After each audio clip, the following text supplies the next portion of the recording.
En 2023, une seule bouteille de whisky s'est vendue 2,5 millions d'euros.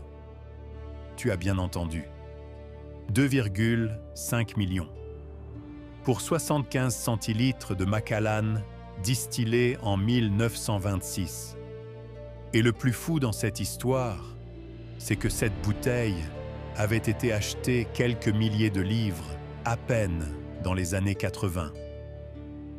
Pendant que tout le monde se battait pour trouver le prochain ETF ou la prochaine crypto qui va exploser, certains investisseurs ont discrètement empilé des bouteilles de whisky rares dans leur cave. Résultat, plus 190% de rendement sur 10 ans selon l'indice Knight Frank. Mieux que l'immobilier, mieux que l'or.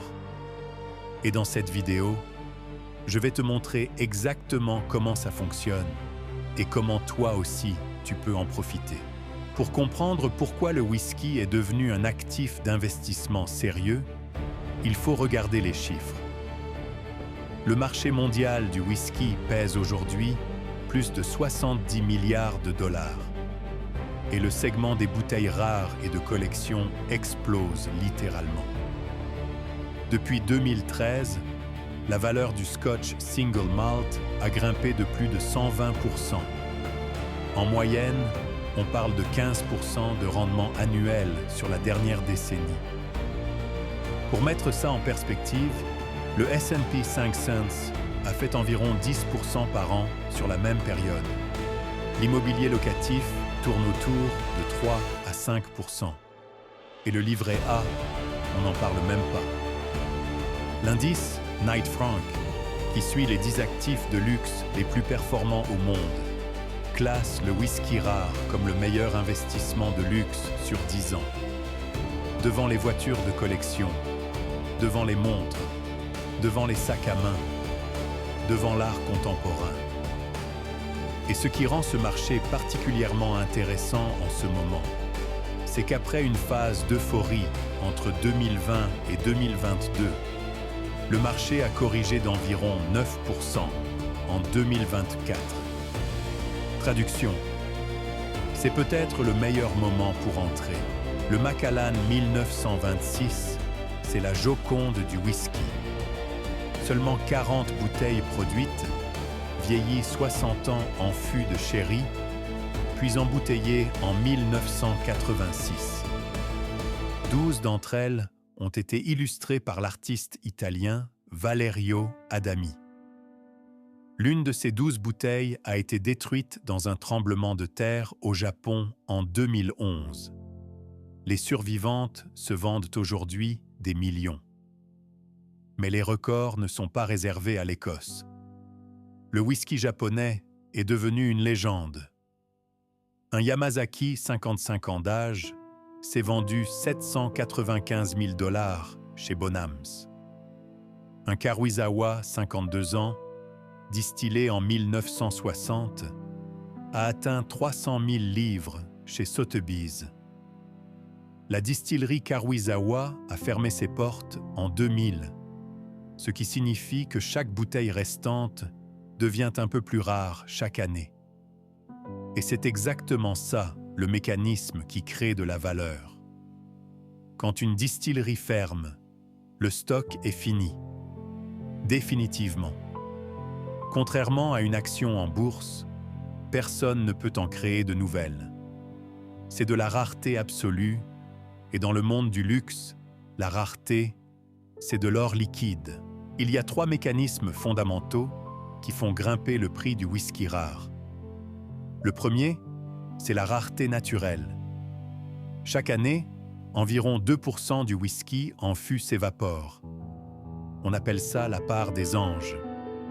Un whisky de 30 ans a perdu presque la moitié de son volume initial.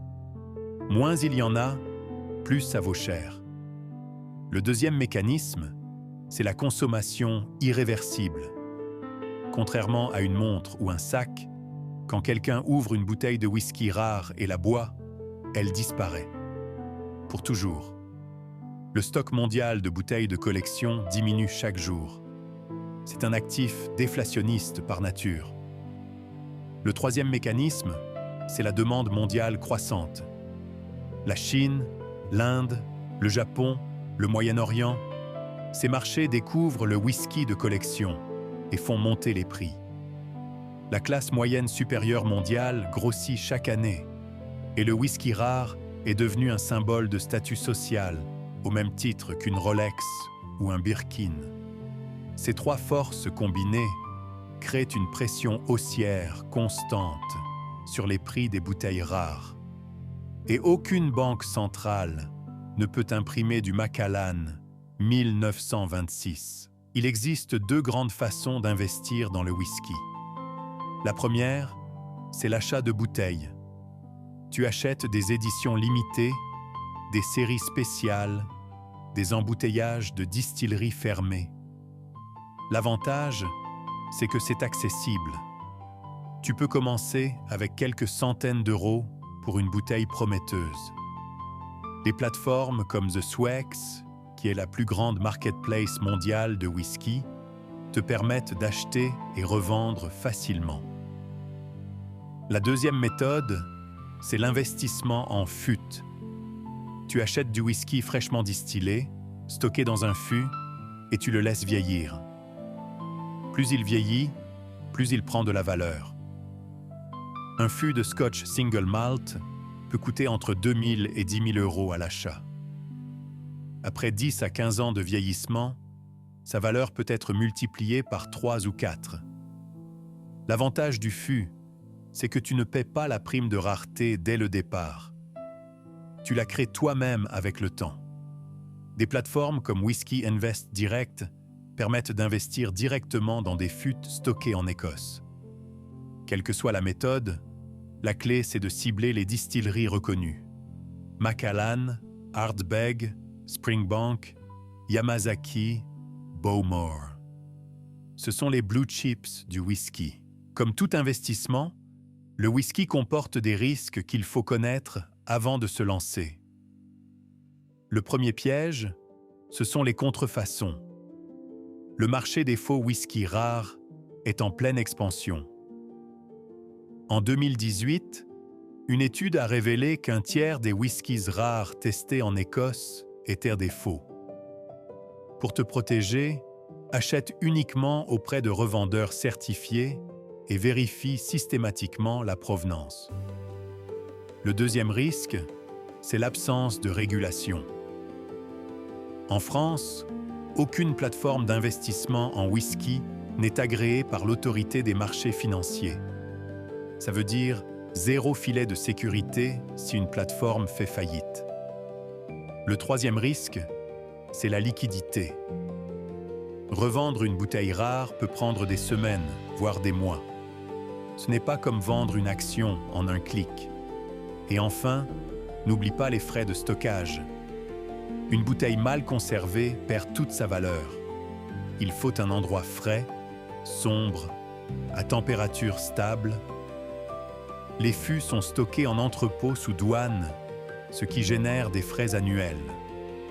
Malgré ces risques, avec les bonnes précautions, le whisky reste un des investissements alternatifs les plus performants. Maintenant, concrètement, comment tu commences selon ton budget? Avec 500 euros, cible les éditions limitées des grandes distilleries. Un Ardbeg en édition spéciale, un Macallan série limitée, un Springbank Local Barley. Achète au prix retail, conserve 3 à 5 ans et revend sur The Swex ou aux enchères. Marge typique, 30 à 100%. Avec 2 000 à 5 000 euros, tu peux acheter ton premier fût de Scotch. Choisis une distillerie cotée, stocke en entrepôt sous douane en Écosse et laisse vieillir 10 ans minimum. La patience, c'est ta meilleure alliée. Avec 10 000 euros et plus, tu diversifies. Quelques bouteilles japonaises rares, 1 ou 2 fûts écossais et une sélection de bouteilles fermées de distilleries qui n'existent plus. C'est le portefeuille whisky ultime. La règle d'or dans tous les cas, ne jamais investir plus de 5 à 10% de ton patrimoine dans un actif alternatif. Le whisky est un complément, pas un remplacement de tes placements principaux. Le whisky, c'est peut-être l'investissement de luxe le plus sous-estimé qui existe aujourd'hui. Plus 190% en 10 ans. Un actif qui se raréfie naturellement avec le temps. Une demande mondiale en pleine explosion. Et un marché en correction qui offre une fenêtre d'entrée. Récap rapide. 1. Le whisky rare est le meilleur actif de luxe sur 10 ans selon Knight Frank. 2. Tu peux commencer avec quelques centaines d'euros en bouteille. 3. Les fûts offrent le meilleur potentiel sur le long terme. Si cette vidéo t'a ouvert les yeux sur le monde du whisky d'investissement, lâche un like et abonne-toi à Milliardaire TV. On se retrouve dans la prochaine vidéo pour un autre actif de luxe qui pourrait bien te rendre riche. À très vite.